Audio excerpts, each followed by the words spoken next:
Hello मेरे साथियों, कैसे हो? उम्मीद करता हूँ एकदम अच्छे से आप होंगे और अपनी तैयारी के अंदर आप लगे हुए होंगे। तो आज का ये जो पेपर है आरएसएसबी बोर्ड के द्वारा लिया गया था, तो उसी पेपर को अपन अच्छे से हल करने वाले हैं। तो इसमें पहला सवाल आपके सामने है, कटारगढ़ कहाँ स्थित है? कुंभलगढ़, चित्तौड़गढ़, गढ़बिटली, मेहरानगढ़। तो कटारगढ़ जो आपका स्थित है कुंभलगढ़ में स्थित है। ऑप्शन नंबर ए जो है आपका बिल्कुल राइट आंसर हो जाएगा। कुंभलगढ़ का लघु दुर्ग कटारगढ़ को कहा जाता है, बिल्कुल आपको याद रखना है। अगला क्वेश्चन आपके सामने है, राजस्थान की कौन सी जगह दाबू प्रिंट के लिए प्रसिद्ध है? आकोला, सांगानेर, खंडेला, नाडोल। तो इसका जो राइट आंसर हो जाएगा आपका बिल्कुल सांगानेर जो है, ऑप्शन नंबर बी जो है आपका बिल्कुल राइट आंसर हो जाएगा कि दाबू प्रिंट के लिए जो फेमस है वो आपका सांगानेर जयपुर है। ठीक है, और अंतर्राष्ट्रीय हवाई अड्डा भी यहाँ स्थित है आपका। निम्नलिखित में से कौन दादूपंथी उप संप्रदाय नहीं है? खालसा, नाग, खाकी, चांडाल। तो देखो ये चांडाल जो है ना, ये आपके दादूपंथी की शाखा नहीं है, तो ऑप्शन नंबर डी जो है आपका बिल्कुल राइट आंसर हो जाएगा। खालसा है, नाग है, खाकी है, उत्तराध्याय स्तनधारी है, लेकिन चांडाल नहीं है। अगला क्वेश्चन आपके सामने है, क्वेश्चन नंबर 4। महाराणा राज सिंह ने मारवाड़ के किस शासक को मुगलों के विरुद्ध आश्रय दिया था? जसवंत सिंह, अजीत सिंह, अनूप सिंह और अभय सिंह। तो चौथे का जो राइट आंसर हो जाएगा अजीत सिंह, जो कि आपके मारवाड़ के शासक थे। ठीक है, इनको आश्रय दिया था अजीत सिंह, जिन्हें कान का कच्चा भी कहा जाता है। क्या कहा जाता है भाई? कान का कच्चा भी कहा जाता है। अगला क्वेश्चन, किस चौहान शासक ने 1192 एडी में तराइन का दूसरा युद्ध लड़ा था? तो तराइन का जो दूसरा युद्ध लड़ा था वो पृथ्वीराज चौहान थर्ड ने लड़ा था भाई, पृथ्वीराज चौहान थर्ड। तराइन का प्रथम युद्ध वो भी मोहम्मद गोरी और पृथ्वीराज चौहान थर्ड के मध्य हुआ था, जबकि दूसरा तराइन का युद्ध है वो भी मोहम्मद गोरी और पृथ्वीराज चौहान थर्ड के मध्य हुआ था। पहले के अंदर पृथ्वीराज चौहान थर्ड की विजय रही थी, दूसरे युद्ध के अंदर आपके मोहम्मद गोरी की विजय हुई थी। अब बढ़ता है क्वेश्चन नंबर 6 की तरफ। हैला ख्याल लोक संगीत राजस्थान के डैश क्षेत्रों से संबंधित है? सीकर, झुंझुनू, दौसा, सवाई माधोपुर, भीलवाड़ा, चित्तौड़, डूंगरपुर, बांसवाड़ा। तो 6 का जो राइट आंसर हो जाएगा दौसा और Sawai Madhopur. Option number B आपका है जो बिल्कुल राइट आंसर हो जाएगा, है ना। हैला ख्याल जो आपके काफी फेमस है, दौसा और सवाई माधोपुर क्षेत्र से संबंधित है। 7वां क्वेश्चन आपके सामने है, 1857 के स्वतंत्रता संग्राम में कोटा महाराव की सहायता के लिए किस राज्य ने सैनिक सहायता भेजी थी? बूंदी, करौली, झालावाड़ और जयपुर। इसका जो राइट आंसर हो जाएगा आपका करौली। ऑप्शन नंबर बी जो है आपका बिल्कुल राइट आंसर हो जाएगा। जब कोटा विद्रोह हुआ था ना, तब करौली के शासक जो थे आपके वो कौन थे? तो मदन पाल थे। मदन पाल ने ही अंग्रेजों का साथ दिया था। जब अंग्रेज कोटा पर आक्रमण करने के लिए जा रहे थे तो मदन पाल भी उनके साथ हो लिया था। ठीक है, बिल्कुल आपको याद रखना है। 8वां सवाल आपके सामने है, अजमेर की कौन सी महिला राजनीतिक एवं सामाजिक कार्यकर्ता थी जिन्हें उनकी गतिविधियों के कारण मेवाड़ व बूंदी राज्यों से निर्वासन किया गया था? बहुत ही प्यारा क्वेश्चन है, वापस से बन सकता है, बिल्कुल आपको याद रखना है। ऑप्शन नंबर सी, अंजना देवी चौधरी। बिल्कुल फाइनल आंसर के अनुसार बता रहा हूँ, कोई भी आपका डाउट नहीं होना चाहिए, बिल्कुल अंजना देवी चौधरी को ही सही माना है। इसका जो राइट आंसर हो जाएगा ऑप्शन नंबर सी आपका बिल्कुल राइट आंसर हो जाएगा।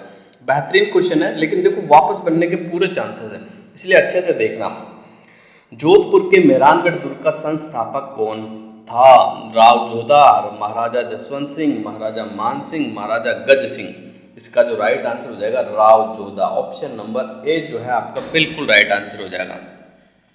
राव जोधा ने जोधपुर दुर्ग का जो निर्माण करवाया था वो 1459 कब करवाया था? 1459 के अंदर करवाया था, और जोधपुर शहर भी इसी तारीख को आपका बसा था। अगला क्वेश्चन देखते हैं, विमल शाह के द्वारा निर्मित प्रसिद्ध जैन मंदिर कहाँ स्थित है? बड़ा प्यारा क्वेश्चन है। रणकपुर, पाली, ओसिया, देलवाड़ा। तो 10 का जो आपका राइट आंसर हो जाएगा देलवाड़ा। देलवाड़ा कहाँ पड़ता है? तो ये देलवाड़ा आपके सिरोही में पड़ता है। एक देलवाड़ा आपकी चोटी भी है, वही देलवाड़ा की बात हो रही है। तो देलवाड़ा चोटी की जो ऊंचाई है 1442 मीटर है। कितनी मीटर ऊंची है? 1442 मीटर ऊंची है। अगले क्वेश्चनों की तरफ बढ़ जाते हैं। तो क्वेश्चन नंबर 11 की तरफ चलते हैं। ये रहा आपका क्वेश्चन नंबर 11। वागड़ी बोली राजस्थान के डेस भाग में बोली जाती है। तो आप सभी को पता है कि वागड़ी बोली कहाँ बोली जाती है। तो वागड़ी बोली जो बोली जाती है वो दक्षिणी पश्चिम में बोली जाती है भाई, कहाँ, डूंगरपुर बांसवाड़ा में। ठीक है, दक्षिणी पश्चिम बिल्कुल आपका राइट आंसर हो जाएगा। तो वागड़ी बोली राजस्थान में कहाँ, कौन से क्षेत्र में बोली जाती है, दक्षिणी पश्चिमी क्षेत्र के अंदर बोली जाती है। अगला क्वेश्चन आपके सामने है, विक्रम संवत पंचांग के अनुसार शीतलाष्टमी किस दिन मनाई जाती है। तो 12वें क्वेश्चन की अगर मैं बात कर लेता हूं तो इसका जो आपका सही आंसर हो जाएगा चैत्र कृष्णाष्टमी। ऑप्शन नंबर 1 जो है आपका बिल्कुल राइट आंसर हो जाएगा। चैत्र माह के कृष्ण पक्ष की अष्टमी को आपकी शीतलाष्टमी मनाई जाती है। क्लियर है। अब बढ़ते हैं 13वें क्वेश्चन की तरफ। पिछवाई चित्रांकन किस चित्रकला शैली से संबंधित है। किशनगढ़ शैली, बूंदी शैली, ढूंढाड़ शैली, नाथद्वारा शैली। ये सवाल कई बार एग्जाम में बना, मोस्ट IMP बिल्कुल याद रखना, बार बार बनता है, इतना हार्ड भी नहीं है लेकिन बिल्कुल इसे याद रखना आप। इसका संबंध जो है नाथद्वारा शैली से है। ठीक है, नाथद्वारा शैली में दो आपकी महिला चित्रकार थी, एक तो कमला, एक इलायची। ये सवाल भी बना हुआ, ये भी आपको याद रखना है। बढ़ते हैं अगले क्वेश्चन की तरफ। निम्नलिखित में से किस राजपूत राजवंश पर बिजूलिया अभिलेख प्रकाश डालता है। चौहान, प्रतिहार, राठौड़, कच्छावा। तो इसका जो सही आंसर हो जाएगा चौहान। बिजूलिया शिलालेख जो है 1170 ईस्वी का है, बिल्कुल आपको याद रखना। सोमेश्वर चौहान के काल का है, बिल्कुल आपको याद रखना। इसमें कुंटिला नदी का उल्लेख आपको मिलता है, बिल्कुल आपको याद रखना है। और डोली कर के बारे में भी इसमें जानकारी आपको मिलती है, बिल्कुल आपको याद रखना है। और कुछ नगरों के प्राचीनतम जो नाम थे उसके बारे में जानकारी आपको प्राप्त होती है। और इसी में चौहानों को वत्स गोत्रीय ब्राह्मण भी बताया है। 15वां क्वेश्चन आपके सामने है। प्राचीन काल में निम्नलिखित में से किस स्थान को ताम्रवती के नाम से जाना जाता था।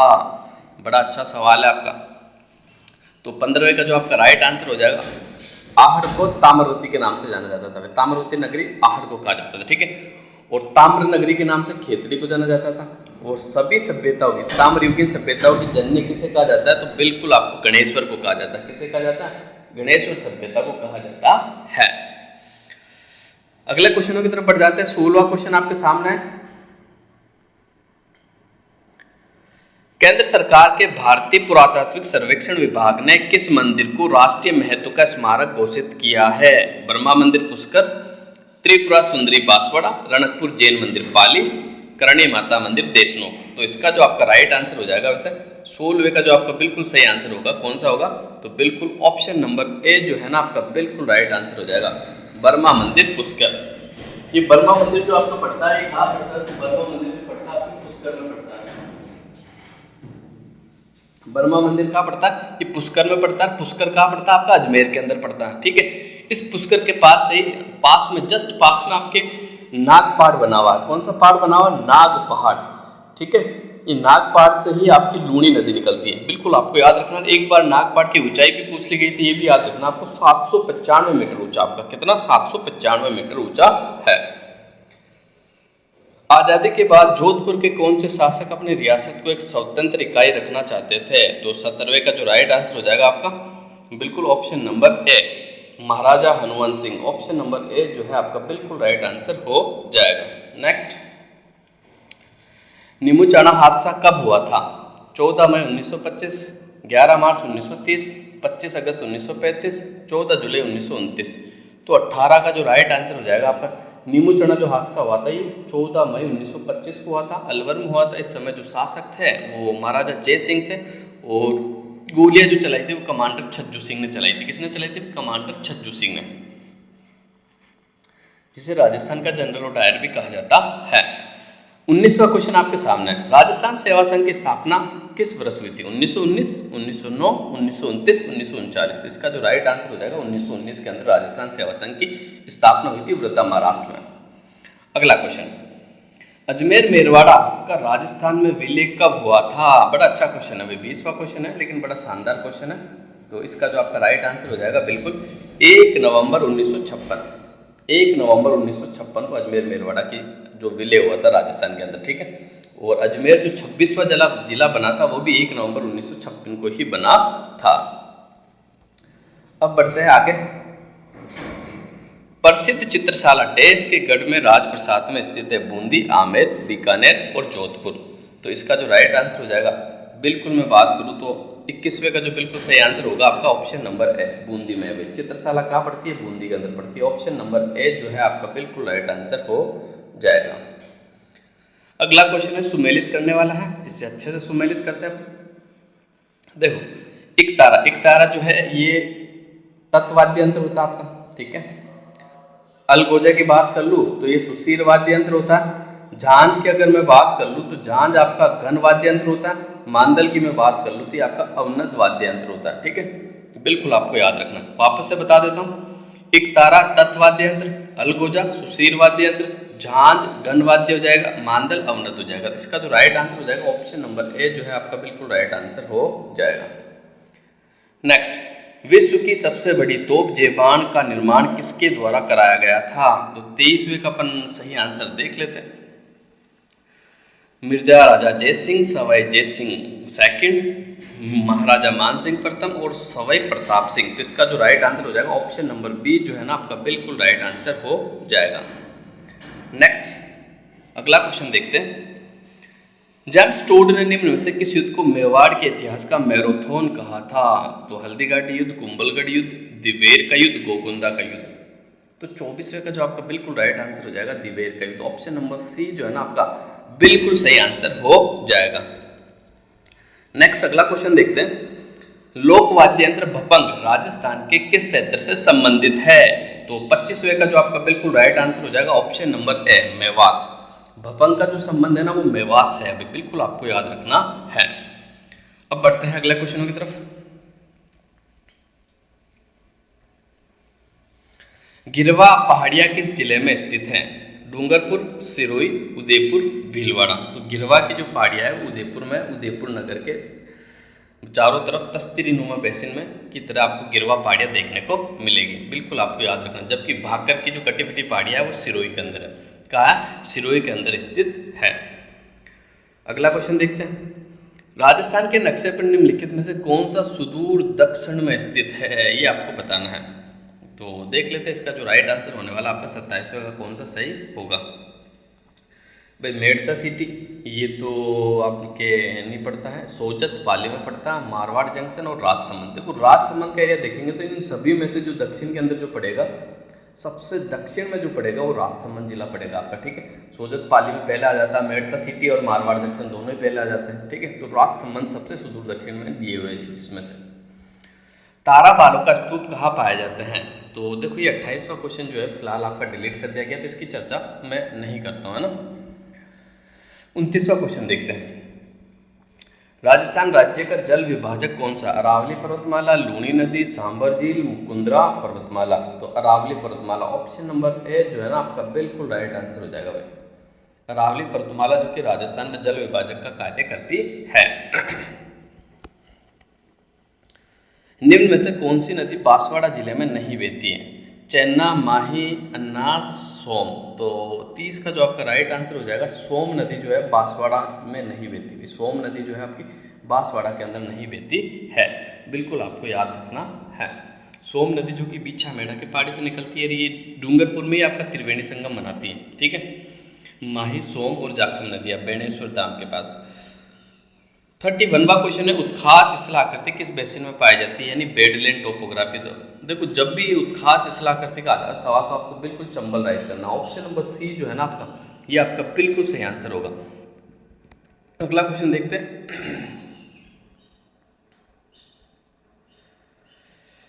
निम्नलिखित में से कौन सी नदी नागौर जिले में नहीं है? लूणी, मंथा, जोजड़ी, आलनिया। तो 32 की अगर मैं बात कर लूँ तो इसका जो राइट आंसर हो जाएगा आलनिया नदी का संबंध आपके बिल्कुल नागौर से नहीं है भैया ना। ऑप्शन नंबर डी जो है आपका बिल्कुल राइट आंसर हो जाएगा।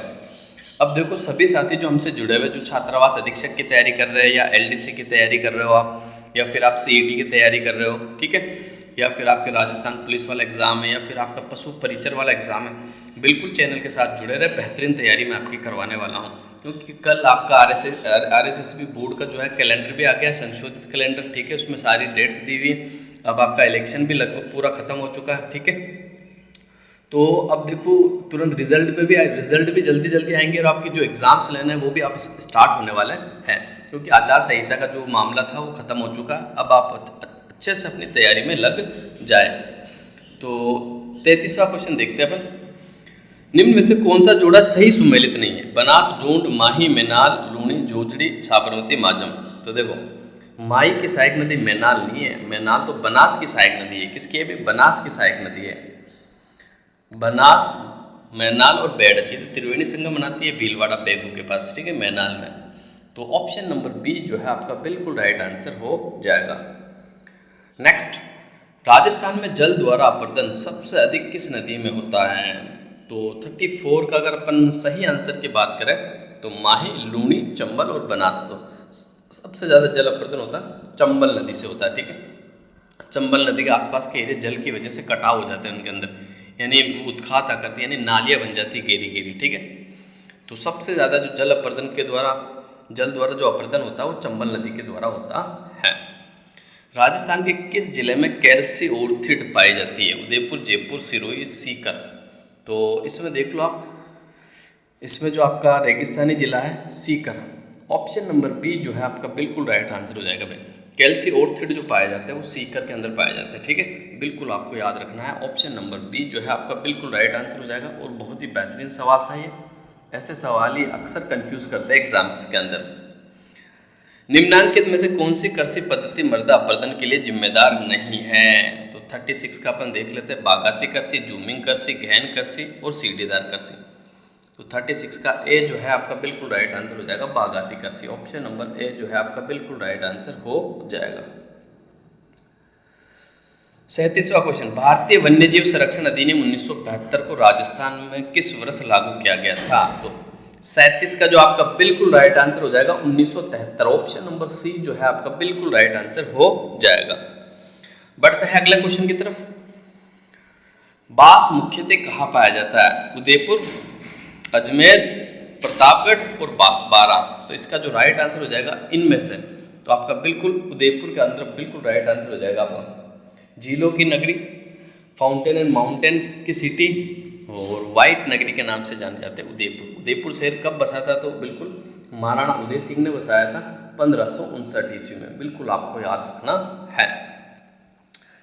39वां क्वेश्चन, खस विशेषकर उत्पादित होती है उदयपुर, भरतपुर, चित्तौड़गढ़ और डूंगरपुर। तो खस का जो उत्पादन होता है वो बिल्कुल भरतपुर और सोय माधोपुर ऑप्शन में नहीं आपका, भरतपुर, सोय माधोपुर और टॉक के अंदर खस आपकी होती है। खस एक घास है जिससे खुशबू बनाई जाती है, जो अत्र होता है ना, अत्र लगाने का, जो कि खुशबू से महकता, वो एक तरह की घास है जिससे आपका इत्र बनाया जाता है। अगला क्वेश्चन आपके सामने, निम्नांकित में से राजस्थान के मरुस्थलीकरण का प्रमुख कारण कौन सा नहीं है आपको बताना है। 40वां क्वेश्चन, आज का आखिरी क्वेश्चन भी है। नमी की कमी, अति पशुचारण, नगरीकरण और शुष्क कृषि। तो ये ऑप्शन नंबर 4 देखो भाई, इसका संबंध नहीं है आपका मरुस्थलीकरण से। ऑप्शन नंबर डी जो है आपका बिल्कुल राइट आंसर हो जाएगा। क्लियर है? तो ये 40 क्वेश्चन जो थे ये आपके इस पेपर में पूछे गए थे। तो आज के लिए बस इतने, मिलते हैं अगली क्लास में और बेहतरीन सवालों के साथ। तो आप सभी साथियों का धन्यवाद।